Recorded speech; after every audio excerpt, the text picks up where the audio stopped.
Olá, tudo bem com vocês? Bem, mais uma aula de geografia, voltada agora para um tema importantíssimo, né, para a história brasileira, que é a Semana da Consciência Negra. E a Semana da Consciência Negra, ela surge aí com a necessidade de reafirmar, de mostrar aí os ideais, de mostrar ali que o negro tem o seu lugar na sociedade. E ela foi criada, né, a data que se escolheu foi a morte do Zumbi dos Palmares, né, que fundou, né, um quilombo que era chamado de Quilombo dos Palmares. E o que era esse quilombo, então? Era um espaço, né, que era construído pelos negros. Os negros fugiam das fazendas, né, para tentar viver em liberdade. Viviam dentro desse espaço em busca, né, de dias melhores para eles, negros. Porém, aquele que tem o domínio, que tem a arma, que tem a força, os grupos brancos, logicamente eles iam atrás, capturavam. E os negros eram tratados sempre como mercadoria mesmo, ou seja, era na compra. Quando chegavam de navios para cá, tinha feiras, igual a gente vê feiras hoje com frutas ali, verduras. O negro era vendido como um animal, olhava-se os dentes, olhava-se o tornozelo. Ainda hoje a gente tem alguns preconceitos aí. A gente fala que negro da canela fina ele é preguiçoso. Isso tudo vem de onde? Da nossa cultura. Porque se olhava até o tornozelo do negro na hora de comprar. Existiram algumas leis que vieram de fora, né?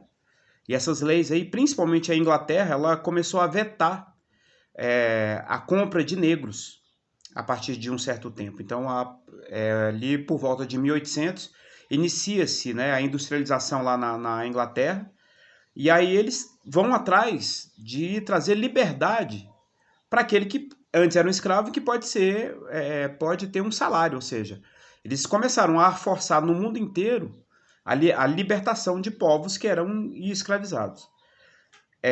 Aqui no Brasil esse comércio ele passou a ser vigiado, né? O tráfico negreiro que vinha lá da África aqui para cá. E o que acontecia? Havia, ainda hoje a gente vê isso, que existem casos clandestinos, de forma velada e escondida, eles continuavam trazendo negros para cá. Nós temos uma cidade, um lugar aqui lá em Pernambuco, que é chamado de Porto de Galinhas. Então, o Brasil tinha escravos, mas era proibido trazer escravos de fora. Então, esse lugar aí chama Porto de Galinhas por quê? Porque era um código entre os marinheiros, os comerciantes de escravos e tal, dizia, ó, chegou uma galinha. E o que era a galinha no código? Era, ó, chegou o negro aí. Vai lá, olha, a gente trouxe mocado, né? Lá da África. Então, nós temos o nome aí, Porto de Galinhas, ou seja, ainda hoje nós temos esse nome, porque era um código que se usava para comercializar escravos de maneira escondida. Outra coisa, nós temos então, hoje, a data que foi escolhida foi o dia 20 de novembro, né? Com a morte de Zumbi, anos depois quiseram, né, homenagear esse dia de luta dos negros.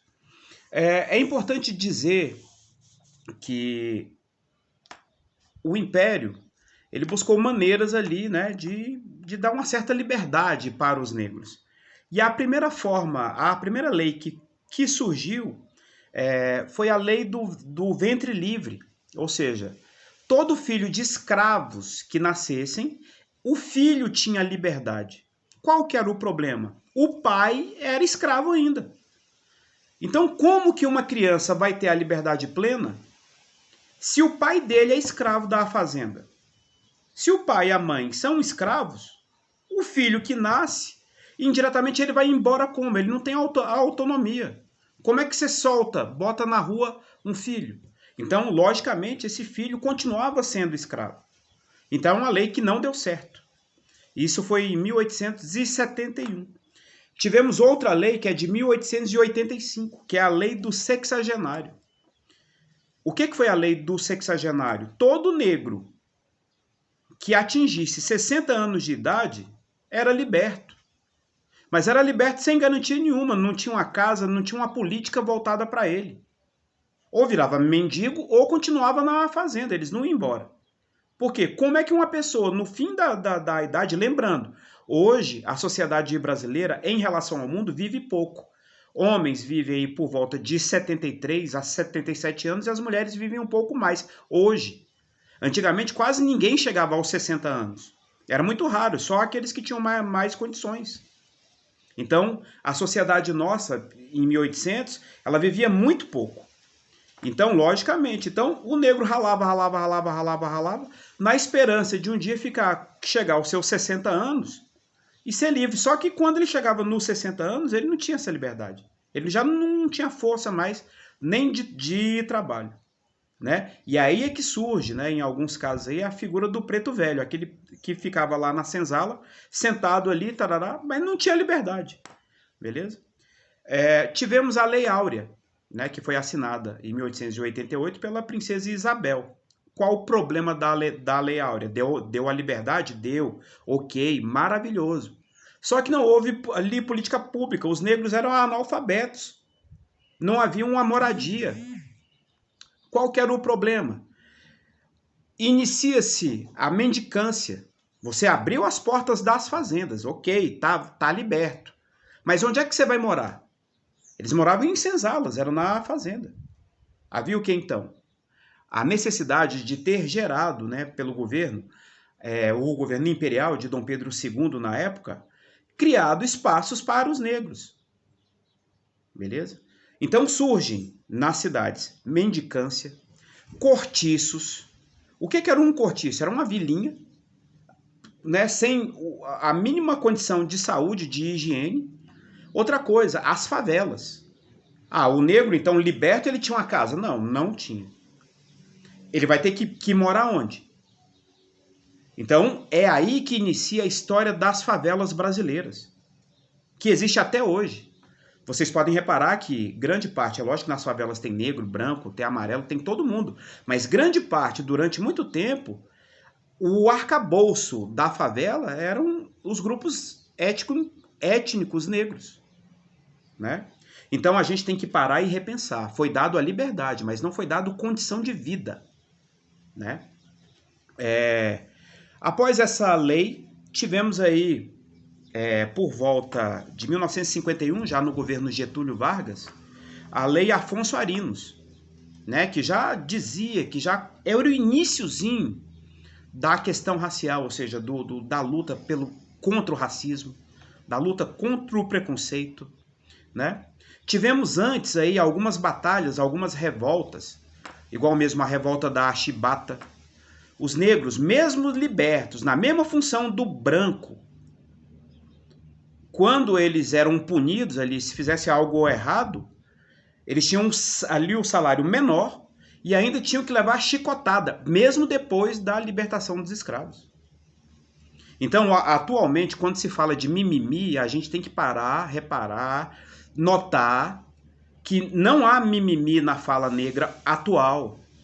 Houve uma discriminação, houve uma pseudo-tortura, né? Então a gente tem que parar com essa história. Então, quando disserem de mimimi perto de vocês, fala, estuda a história brasileira. Porque não há isso, não há mimimi na nossa fala atual. Há o que? É uma desinformação e um domínio cultural, né, que a gente tem que lutar contra mesmo. Então tivemos aí a revolta da Chibata, era um marinheiro, que logicamente se rebelou, foi contra isso, né? Então a revolta da Chibata, ela foi liderada então por João Cândido, né? E aí a luta era essa, lutar contra o quê? Chibatadas. Os negros já eram libertos e eram tratados ainda pela Marinha do Brasil como escravos, né? É inadmissível. E outra coisa, o salário, o soldo, né, militar para os grupos negros era bem menor. Outra lei que tivemos já em 1982, é um pouco mais recente, que é a Lei Caó, que foi criada por Carlos Alberto Caó. Era um deputado e ele começa então uma discussão para criminalizar o racismo. Então nós temos então que ver que hoje em dia o racismo ele é criminalizado. Tivemos então, em cima dessa lei CAO, quando a Constituição Nova de 1988 foi criada, essa lei ela foi criada dentro do artigo 5º. O que o artigo 5º fala? Que nós brasileiros todos somos iguais perante a lei, sem distinção de cor, de gênero, de nada, de naturalidade, de lugar onde você nasce. Então todos nós somos iguais. Beleza? E no inciso 47, ele volta com esse aspecto de que o racismo é crime.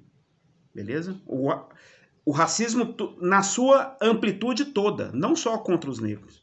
Né? Porque nós temos várias formas de racismo no Brasil ainda. Nós temos racismo contra, que afeta pobres, negros, índios, pessoas que têm uma orientação sexual diferente. Né? Então a gente tem que parar e reparar e mudar, né, a nossa sociedade. E isso tudo só é mudado com conhecimento, beleza? E tivemos, né, em torno aí, a lei de cotas raciais para as universidades. Foi visto aí, antes da lei de cotas, o estado que possui o maior número de negros no Brasil é a Bahia. E aí foram fazer lá uma pesquisa dizendo, vamos ver então qual a porcentagem de negros que está dentro da universidade. Isso por volta de 2002, 2003, 2004. Viram o quê? Que a maior parte dos estudantes não eram negros, ou seja, a educação, os negros não estavam chegando ali. Né? E isso fez com que houvesse mudanças. Uma delas foi a criação aí do Bolsa Escola, que era para o filho do negro ou filho do pobre em geral não trabalhar, porque a questão do trabalho infantil no Brasil era muito alta. Hoje a gente não vê. Foi criado também o Estatuto da Criança e do Adolescente, em 1991, se não me engano. Então a gente tem que observar que é uma série de conquistas e que a sociedade ela vem mudando gradativamente. Na Bahia, como eu estava dizendo, como é que o estado que tem o maior número de negros, o negro não está na universidade? Alguma coisa errada existe. Então temos que tentar mudar isso. Onde é que estava o problema? Os grupos negros, a renda é mais baixa, o filho tem que trabalhar. E hoje a gente observa isso não só com grupos negros, mas com grupo de brasileiros. A pobreza está aumentando, as pessoas estão botando seu filho para trabalhar de novo. Né?